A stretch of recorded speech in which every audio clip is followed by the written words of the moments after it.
Hey guys, welcome back. First and foremost, I want to apologize to all of you. I made a commitment and I failed to keep it, and for that I am so sorry.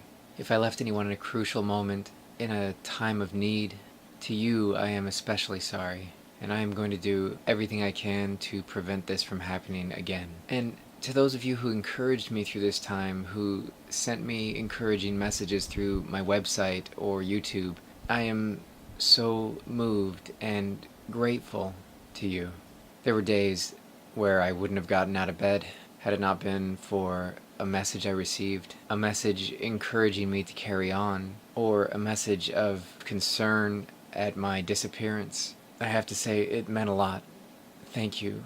Thank you so much. So just once more, I want to say how sorry I am again to all of you. And I'm going to renew my commitment right now to get back to the weekly vlog and the website. I'm not promising that I won't screw up, but I am promising to double my efforts. I take this all very seriously, and it is to my shame that I have failed so quickly, so early. But I won't let this failure determine the future of this project. I am also going to double my efforts with the website and to continue building a place of sanctuary for people like us, a place of learning. I will have forums up soon. I think sharing our stories is going to be massively important in this journey, and I hope you all will take part in that. This process of bringing awareness to our condition, this task I definitely cannot do alone. It is my hope that you will forgive me for letting you down, and continue on with me as I get things back on track. I don't mean to drone on and on about this, I just still feel so bad for vanishing, as I'm sure it seemed. And I know I said it already, but this is still very much a priority for me. It is my sole purpose to use my trials and trauma and pain and successes and joys and knowledge and experience, what little I may have, to benefit you and anyone else that I can. I learned long ago not to promise to be perfect. You set yourself up for such disappointment. It feels bad enough already, but to promise that your mental maladies will never rule you again is a mistake. There's nothing wrong with, in your mind, saying that I'm not going to let this happen again. This won't happen again. But when you tell other people this, knowing full well in your rational mind that you are not even close to fixed, it's not unlike a cancer patient who is in their first remission promising to never get sick again.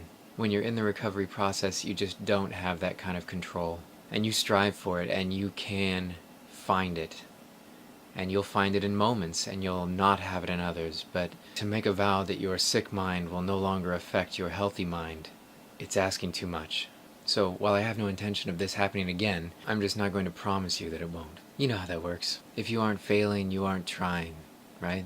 We just have to keep on going, and I fully intend to. I want to get back on track, and to do that I have to catch you up. Some big things happened along the way to bring me to the point where I gave up on this thing that is so important to me. If you watched my last vlog, you know that things were getting pretty bad, but I was determined to stay positive as I got closer and closer to my next ketamine treatment. And then there was Thanksgiving, and I ruined it. That was the first vlog I missed, I believe. I want to tell that story as briefly as possible because I know, and I've heard it from many others, that I am not alone in this. When you're dealing with depression and anxiety that threatens to dominate you at every turn, ruining a holiday, or at least believing that you've ruined it, is quite common, sadly. The night before Thanksgiving, I had a lot of trouble sleeping. I was probably awake until 5 or so in the morning. I did finally wind up managing some low-quality sleep along the way, and then I awoke to a text from my mom around 1 p.m. explaining to me that my grandpa wanted to eat by 3. So I thought no problem, jumped out of bed, and headed for the shower. I guess I should preface all of this by explaining that I live currently with my whole family. And I guess this is a good time to briefly explain that.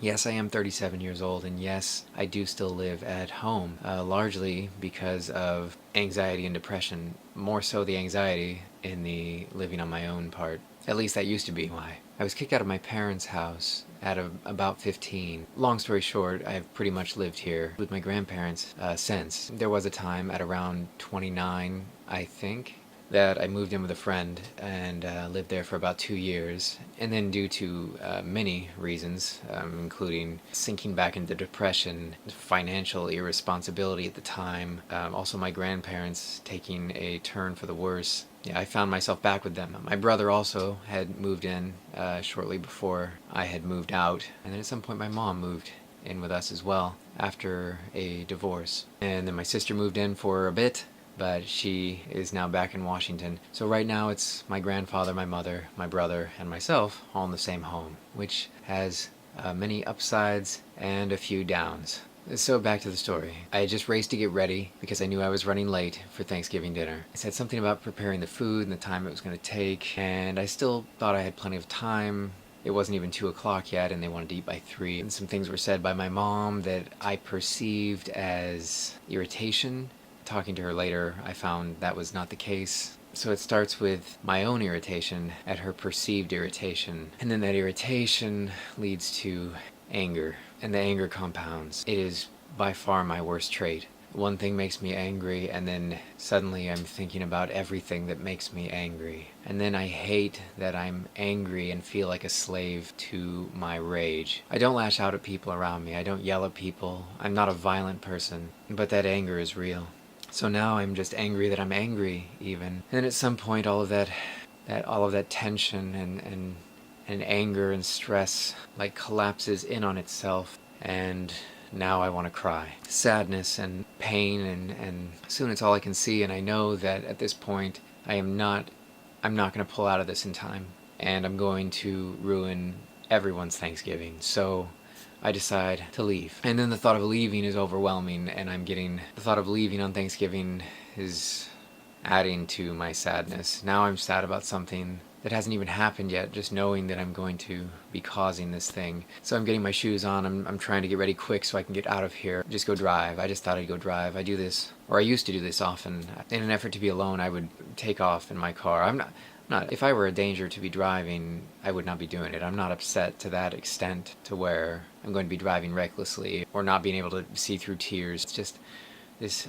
overwhelming desire to be alone. Mostly it would just be a drive to Oroville, which I'd been going to since I was a kid. Know the way by heart. It's a 3-hour drive. I live in the Bay Area, California, and Oroville is about 3 hours away, so 6 hours round trip. And that's what I plan to do. Be alone with my thoughts, be miserable by myself, listen to music. I think there are some healthy aspects to that, and some that aren't. I think stifling your feelings is a mistake. I think suppressing your feelings. I think addressing your feelings, facing them is important. I think there are times when feelings need to be brought into control, for sure. In the end, I didn't wind up leaving anyway. As I'm racing to get ready, my mom comes up to check on me, tries to talk me into... Oh, excuse me. God, I'm getting worked up just thinking about this stuff. Getting that acid reflux, which I bet is common for anxiety and depression. I'll have to look that up. Anyway, she asked me if it's something she said. I deny everything. I say no, even though at the time I believed that it was, at least that it began that way. I shut her down though. I said I didn't want to talk about it and that I'm leaving and that I'm going to ruin everything if I don't. And she suggested that I may be ruining everything. No, she didn't say I was going to be ruining everything. She said you don't think that by you leaving that we are heavily affected. I think that's almost exactly what she said. She was really great with all of it, actually. And I said, I said, of course, I know that. I know that I'm ruining it by leaving, but I swear to you it's going to be so much worse if I stay. She left me alone eventually. She was making dinner. I wound up just sitting down and not being able to move. I did not leave. I sat in this chair and analyzed and at times tormented myself for the next few hours. That's one benefit of all the introspection, learning about yourself through reading and therapy and thinking, that I think that the torment and the pain and the suffering can then serve a purpose, at least sometimes. So when my mom came back after they had eaten and everything was over, I had a more clear picture of what had really happened. This is not my first holiday ruined. I have been guilty of it, not recently, but in the past, often. I think it can be worse when you live under the weight of depression we all have high expectations for the holidays, right? Christmas is a magical time. Thanksgiving is reunited family. I think the potential of depression and anxiety and whatever to sabotage your endeavors is always there. But I think it's those moments of your greatest expectations that you most expect it to happen. And maybe it's a self-fulfilling prophecy. Even the good holidays felt like walking a tightrope or on thin ice or whatever. Like if I got through them without breaking down. The ones that I got through with no event were by the skin of my teeth. So when we spoke again, my mom and I, it was more productive then. I had zeroed in on the things that were weighing heavily on my mind, my heart. My whole family is going through similar things. Some worse, some better, and friends too. There's a lot going on right now, and in a time where I am thinking of all these people where you're interacting with family in a way that you normally don't, and you're texting your friends or calling your friends. It brings it all to the front of your mind, and when so many people you love are in so much pain, to think about all at once can become overwhelming. It is just thinking about it now is rough. But so anyway, we talked about it, my mom and I, and she hugged me and reminded me that my treatment was coming soon, and that we're all gonna make it. We're all gonna be okay. And yeah, it was kind of exactly what I needed to hear. And yeah, and that was the first point that day that I had felt like crying for so long, and that I broke down in front of her in that moment. My mom is a very perceptive person, and I don't know where I'd be without her. Growing up with a horrible father, she had consistently thrown herself on grenades for me. And despite me pushing her away, she has never given up. If not for her, I wouldn't be here. And not just because she gave birth to me. So, that's Thanksgiving. There was a bit more to it than that, but you get the gist. So then the following day I'm supposed to put out a vlog, and I assumed I would film one that day, and that day I couldn't do anything. And doing a vlog that day was, I should have done it. It probably would have been good for me to do it anyway, but I didn't. And yeah, so the next day came, and there's my first day missing the vlog entirely, which in and of itself is depressing. I may have let that become too big of a thing too.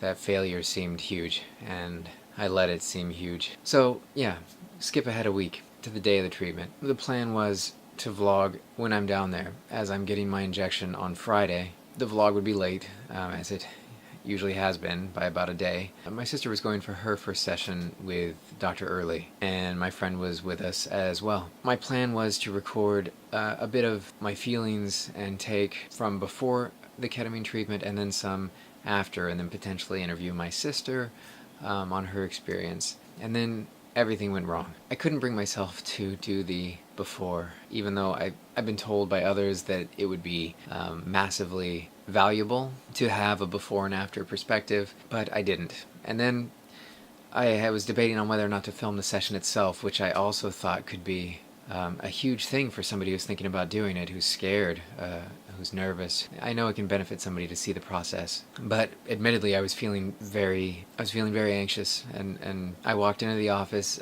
just before my sister's appointment, and mine was shortly after, and I had given up on the idea of recording the session itself. And then Beth, she is one of the staff at Dr. Early's office, approached me and said that she had watched my vlogs.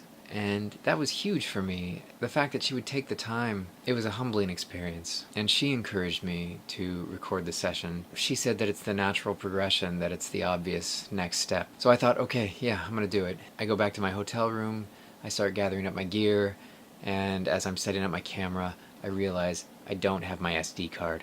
I left it in the reader at home instead of in the camera with me. Granted, I could have gone and bought an SD card, but my appointment was in like 20 minutes. So it was not to be. But that is something I'm going to do in the future, for sure. That being said, my whole reason for wanting to record to begin with was because I had talked so much in my last session, whereas all my previous treatments, unable to talk, or at least you feel like you're unable to talk, so you don't. But then this session, I did not talk. It had been so long since my last session, I think about 3 months, and it was different yet again. So I've described my previous sessions. I'm just going to run over them real quick again. I know for those of you who've already heard please bear with me. First time, the trip or the hallucinogenic portion of the ketamine experience. I hate using the word trip, by the way. It has a negative tone in our society, at least to those who've never experienced it. I want to call it an experience, the experience, something, I don't know. I'll work on it. For now, we're going to call it a trip. So the trip in the first one seemed to last forever. Days on end, it felt like. In a good way, it was serene, peaceful, enlightening in a way that is difficult to describe. It was very overwhelming, also in a good way. Massive gratitude I felt, and a sense of oneness or togetherness with everyone. And at the end, when I did come out of it, 45 minutes later, even though it felt like days, a very serene process, long drawn out. It took forever coming out, slowly coming back to the real world, I guess. But in that moment, there was an instant perspective shift. Everything changed. The depression was, for all intents and purposes, the depression was gone, practically in that instant. And the effects lasted a good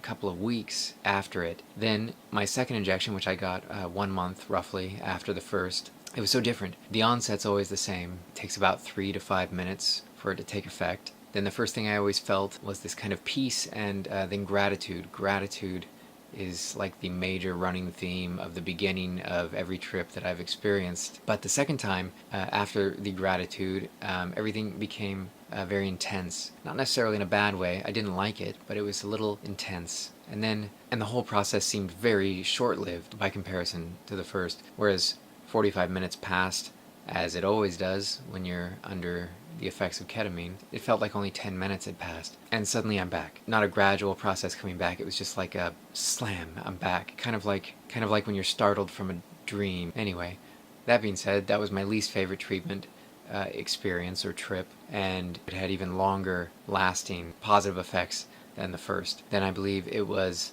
another month, and I got my third injection. That one different yet again. It was 45 minutes passed during the trip. It started with gratitude. It led into the hallucinogenic part. Also in the first one and the second one, really, I was taken somewhere else. And this third time, I was always in the room in my mind. Things changed, looked different, but it was a very lucid experience. I felt like I was guiding my own experience, and I found it to be profoundly important. I was guiding my own lines of thought. So you can have these very enlightening thoughts when you are tripping, but then once you can control where those thoughts go, I think so much more the impact that can have, at least if you can guide your thoughts, if you can guide your own thoughts on this during this experience. I found it invaluable. And that, in the end, was my best experience. I talked the entire time. 45 minutes felt like 45 minutes. Even though I was, seeing things, I was much more coherent in the real world during the process. And that's what made me want to record the next one even more. With that said, I had gone too long without treatment. I feel like I was starting over when I received this treatment, and almost worse than starting over. If starting over meant going back to the first experience I had, that would have been fantastic, but I don't think you can do that. Starting over at this point was starting over with all of the knowledge and the preparedness or expectations, whatever. It was different yet again. This time it seemed a little shorter. I always try to guess how much time has passed when I find myself back in reality during this process, and at the time that it was winding down, I had suspected that about a half an hour had passed when more like 45 minutes had passed. So that's similar to my last time in a way, but I couldn't talk. I tried. I was having some grand thoughts, some things I would have liked to discuss with Dr. Early during the experience, but found myself unable to speak. Something was telling me that as I was struggling to communicate these things I was thinking and feeling to Dr. Early, something told me, I say something told me, obviously it's my own mind, told me that this one is for me and me alone, and that I need this to be what it is. I know that sounds weird, but so I just wrote it out alone. And it was a fairly positive experience. It was different in the sense that this time the first thing was not gratitude. In fact, I didn't experience that at all through this. Usually I get the gratitude is overwhelming. I just feel so thankful for everything, everyone. and this time that didn't happen, and it was kind of disappointing. I really enjoy that feeling, and that feeling carries over. And again, like last time, I felt like I never left the room, I never left the chair I was in. Things changed and shifted. Sometimes I get, it's kind of like a tunnel vision, but I always remained in the room and aware that I was in the room. So along with not having had this done for probably too long, I stretched it out to 3 months, and I meant to do 2, but I was really desperate to get my sister there too, so I was willing to go another month without for her. Turns out I should have done the 2-month and then just gone back at a 3-month mark for her as well. On top of that, just before my appointment was hers, and I had so much hope for her and was excited for her to experience this thing that was so life-changing for me, and life-changing in a moment, really. It has the potential to change everything for you in a half hour or 45 minutes. Naturally, I was pretty optimistic for her. She was very anxious about the whole thing, and in the end, after her 1-hour initial evaluation with the doctor, she decided not to go through with the treatment. The doctor advised her against it. Overall, it was probably very beneficial for her anyway. They came to a lot of conclusions, got to the bottom of a lot of things. So she walks out with some answers, a diagnosis, a couple of medications, and a lot of hope. But I couldn't help but be disappointed, and I tried not to let it show, but I'm sure I did. Not disappointed in her, but disappointed for her. And I may not even be right. The doctor offered to go through the treatment anyway, but said that in her present state that she may be better off waiting and dealing with these other things first, and then we can always come back for the treatment if at that time she feels it's necessary. Then after my treatment, that was all I could think about is I was feeling pretty good at that point. Treatment was a success for me. It reset a lot of things. That's what it's like. It's like a reset button in a syringe. And then I think I upset her a bit by talking about how much I wish she had gone through the treatment. But I had thought that we'd be sitting there afterwards, reveling in our experience.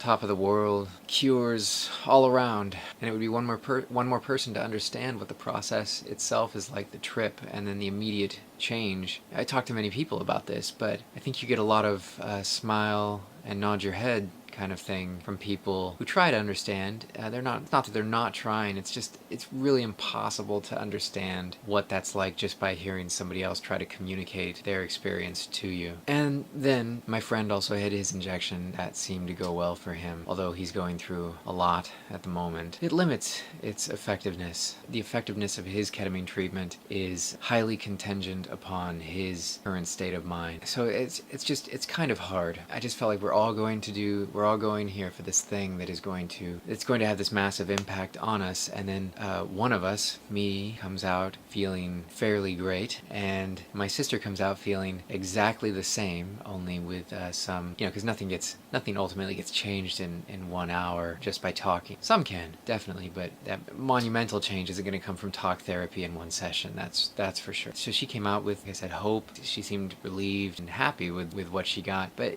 ultimately at her core, she's still that same person that walked in there. And then my friend comes out with a less than optimal experience. His resets aren't quite like mine. While it's similarly a reset button for him too, it wasn't what I was hoping for. It's kind of like Thanksgiving, where I had really high expectations. Then it was what it was. By the time I get home, it's Saturday evening. I'm already a day behind for that week's vlog.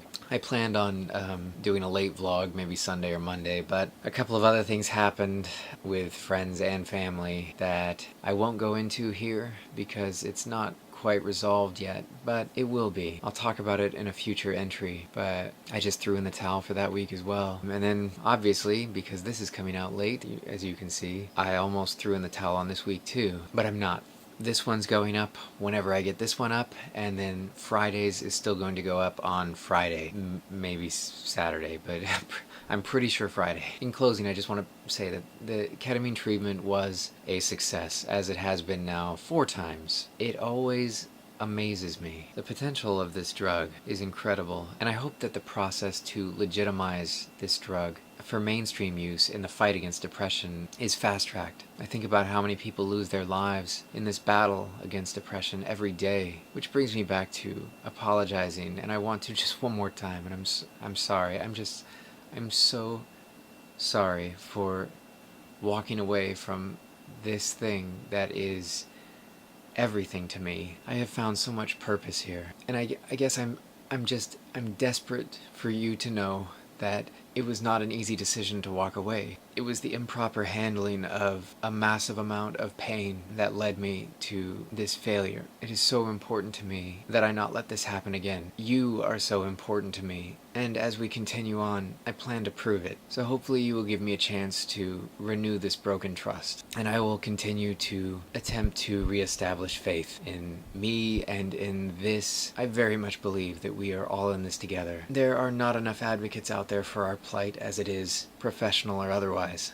It's going to be up to us, those who are able to share their stories, their successes and their failures, to shed light on this dark corner of existence that is all too easy to ignore. And by shedding that light, others in pain will know where to go and what to do, and new treatments will be investigated and made available. Maybe we can quell these rising suicide rates. To me, it's not even the rising suicide rates that is the sad part. The sad part is that somebody has lived all that time in so much pain that they found themselves so desperate to escape that ending their life seems not the best decision, but the only decision. I'm confident that we can have an impact here. Thank you for hanging in there with me, and I will see you next week.